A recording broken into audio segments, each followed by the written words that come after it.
to all. I am Mukta and I'll be dealing with biology for NEET for first PU as well as second PU. In this video, it consists of the first PU syllabus, that is the contents. You'll have five units along with the 22 chapters in 22 chapters. So in this video, we'll be dealing with the marks weightage of each chapter, marks weightage. Then I'll be telling you which all books to be referred, books for the reference and the cost of it. And the marks weightage, I'll be telling you it at the last of the end of the video. Now, without wasting our time, let's see what all the contents are there, what are the units, what are the chapters we'll be dealing in the first PU part. So unit 1 has diversity in living organisms, the basic part of biology. It deals with the basics. So the first chapter is living world. In living world, we'll be seeing the what are the characteristics of living organisms, the classification parts, what are the types of classifying it, how to identify living organisms. All those parts will be covered in the living world. Then chapter 2 is biological classification. It is the actual classification of living organisms and who are the scientists who try to classify them and what are the different classes that are there. And the phylum part will be dealing within the biological classification. And plant kingdom, in plant kingdom will be separately dealing plant kingdom, which has different parts like algae, bryophyta, pteridophyta and all. And animal kingdom, you'll be having different phylums like chordata, vertebrata, all those things. Then the structural organization in plants, the unit 2. This chapter 5, morphology, is all about the physiological, that is the whatever you can see with your naked eye. You'll be dealing with morphology of flowering plants. It has those characteristics, the venation part, the structure of the flower, or the structure of the leaf, the root, all those things will be dealing in the morphology of flowering plants. Then anatomy of flowering plants is actually the bisection or the longitudinal sections of the flowering plants. You'll be taking out the section of a stem or a root, or you'll be detailedly studying about each part of the plant. You'll have a brief section of it. Then structural organization in animals. Structural organization, in this part you'll be studying about each and every cell in the animal, the divisions of the types of cells, their process in the organization, and the key role of each and every cell in the structural organization in animals. Next you have cell structure and functions. So as the unit name suggests, structure and function, you'll be studying about the cell's innate structure, what are the functions of it, and how the cell is being constituted, how the cell is formed, what is the nucleus, all those things in cell, the unit of life. And biomolecules, you'll be studying of the chemical part or the chemical part of it. So chemical part of biomolecules, you'll be studying the molecular formulas of each and every cell in each and every molecule in a cell. Then you have cell cycle and cell division. Cell cycle and cell division is all about the growth and the division of it. So you'll be studying in the coming videos. Okay. So next unit we have plant physiology. So plant physiology, you have 5 divisions. The first one is transport in plants. So how water is being transported from roots to the leaves, and how the minerals or the food part, which is which is being transferred from stem to the roots. You'll be studying about it in the transport in plants.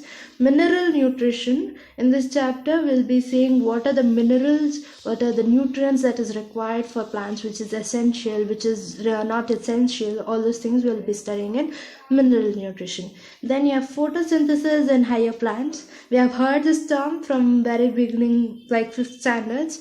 So what is photosynthesis? In detail we'll be learning. So higher plants is nothing but dicot stems and monocot stems, and that what are the functions of photosynthesis in higher plants and how the photosynthesis occurs, all those things.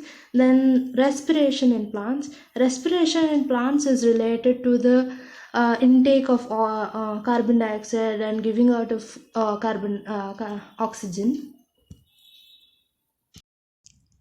So the next chapter is plant growth and development. So plant growth and development is how much sunlight is required for plant growth. What are the development that occurs when any enzyme is produced. So what are the enzymes that are in plants? Which enzyme is essential for growth? All those things will be dealt in chapter 15, plant growth and development. So next part is the human physiology, the most interesting part as far as I know. So human physiology deals with the physiological part of human, which has digestion and absorption, breathing and exchange of gases, body fluids and circulation, excretory products and their elimination, locomotion and movement, neural control and coordination, chemical coordination and integration. So all these will be telling in next videos, upcoming videos. So each and every chapter has its own importance about digestion, about breathing, and each and every work that happens inside a human body and which is physiologically being seen to us. So as I had told you that I'll be telling about the marks weightage of each and every chapter. I'll just show you a photo of it.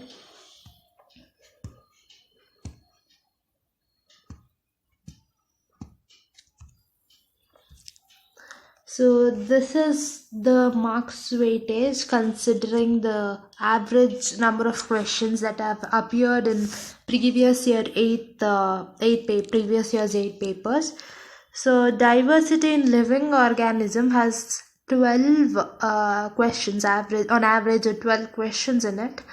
So then each 12 questions are being divided to different chapters. That is, your living world has around 2 questions, biological classification around 3 to 4 questions, plant kingdom 3 questions, animal kingdom 2 to 3 questions. Then you have structural organization, which covers around 7 to 8 questions.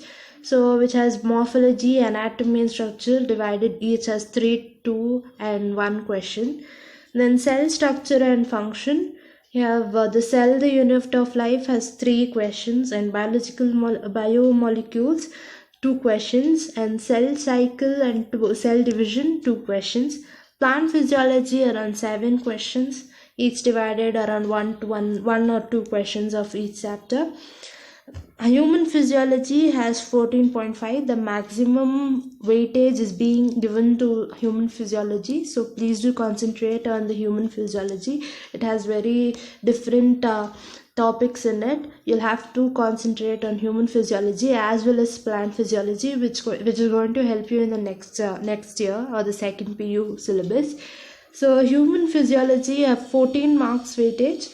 Digestion and breathing each share around 2 to 3 questions. Body fluids have 2 questions. Excretory products around 1 or 2 questions. So this is the marks weightage comparing all the 8 previous year 8 papers. So I would say you should refer NTA website to see what are the changes that is happening in the blueprint. What are the changes that is happening in the question paper. Nextly, if I would say which are the books to refer, which are the books that I would refer is True Man, Truman, or you could use Cengage. But most of all, I would always refer you NCERT, the best book for biology need. Pin to pin detailing is very important. Note making is important, and it depends on how you concentrate on it, how you spend time for each and every chapter, how much MCQs you solve is important, and the objective part. So I would say NCERT is better for your biology NEET exam. Truman, the cost of each and every book is around plus 10,000 rupees. I would say part 1 and part 2 together will be around 2,000 plus, both Truman as well as Cengage. Rather than buying those books, I would say NCERT is better. For MCQs, you can visit some websites or some PDFs that are available online. Thank you, and this video is all about content part. For the next coming video, do subscribe this channel and press the bell button for more such videos. There would be a notification on it. If you like the video, press the thumbs up button, or comment in the comment section to comment about the video. If you didn't like it, tell us what else should I include in it. Thank you.